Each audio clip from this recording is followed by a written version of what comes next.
Chapondoka varume hatidi vanozoda kukuma kana zvinhu zvanaka. Kana uchiziva kuti uri muwar veteran wezokwadi, nhasi ndo zuva remaWar Veterans rekuratidza 1980, nokuti tiri kuda kusununguka zuva ranhasi ndo 18 April iyi, nokuti nguva yese takadzvanyirirwa nana Emerson naRobert wacho. Tiri kuda kuzotsvaga chinhu chakanaka muwar vet wese. Nyangwe zvino uchiri kumusha sumuka uye, nyangwe uchiri papi sumuka uye. Ukarega hatidi vanozongoti ini ndiri muwar vet, muri kuba mari dzenyika, nokuti munee muchina kumbokuenda kuhondo asi mova nechanzi yekuba mari yenyika. Tiri kuda kuzoongorora izvozvo. Uyai maWar vet neuwandu wenyu, uyai tiite chinhu chimwe chete vakomana. Muchibva nachimbwido wazara vaamuno, imi maWar vet moramba nokuti makapiwa fufuro yebhasikoro. Iwe usabva waita murombo wokubva washeka nachinhu, kubva wapiwa bhasikoro chairo. Bhasikoro rinoita $25, watadza kuenda kumari ukatenga bhasikoro rako. Imi musaitiswa imi naEmerson man, vana vake vane mabhasikoro, vari kuchopa mabhasikoro. Imi itai makomrades kwavo. Imi makarwadziwa nematekenya, mukarwadziwa nekushaya chikafu muchipuwa spede yesadza. Nhasi izvozvo taakudzokera zvekupuwa spede yesadza. Imi uyai kudhemo nevamwe, uyai mani, manyai. Imi right, tiri kukuonai, you are building up, muri kupinda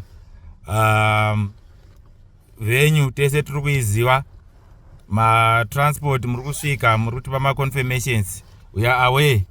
Tiri kukuonai, tiri kutenda. Pindai panzvimbo. Ndiani Honorable Chagwiza. Yes. Right, muri kuona sei vanhu mapindira vaTramtown ne confirmation? No, zviri right handiti. Right. Handiti. Baba Mdio. Aiwa, zvinhu zvakanaka varume. Aiwa, zvinhu zvakanaka. Tatopinda ende vanhu vari kupinda ende chichatsva nhasi vanoenda. Awa ndiano aminawo.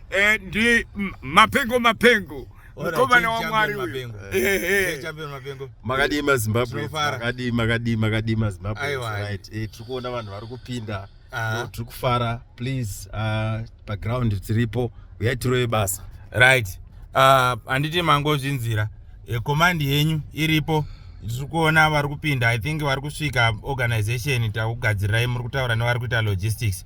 Saka zvinhu zviri sezviri kufamba zvakanaka. Pavenyu mapurisa aripo ari kukuchengetedzai.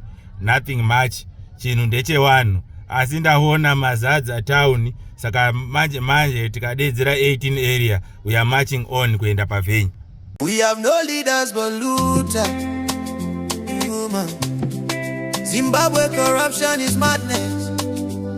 I remain one blow, Mr. Blow, as I blow the corruption. Mutilation for my generation. Hear me now. Shout out to Raspi. We have a mafia government in Zimbabwe. We have no rights in Zimbabwe because the police and them soldiers are corruption. See, we have no ministers in Zimbabwe because they appoint their sons and girlfriends. Mama, corruption. The police is brutal, the military is volatile. See, corruption. Every corruption in Zimbabwe. Hear me now.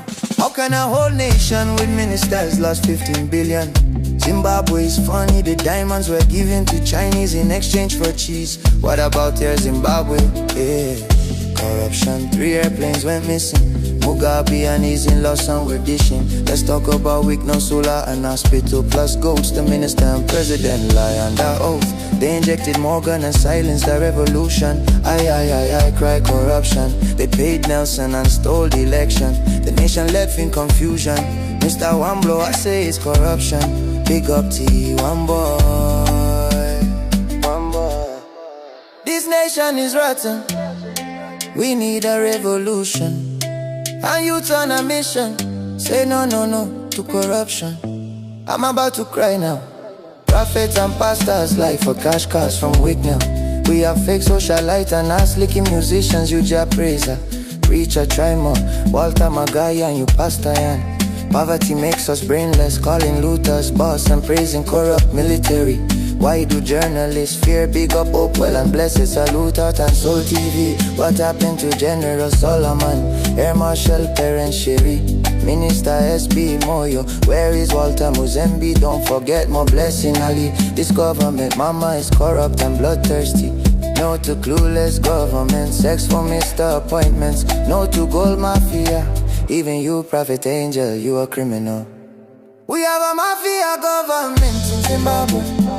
We have no rights in Zimbabwe, because the police and them soldiers were corruption, corruption, corruption. See, we have no ministers in Zimbabwe, because they appoint their sons and girlfriends. Mama, corruption. The police is brutal, the military is volatile. See, corruption. Every corruption in Zimbabwe.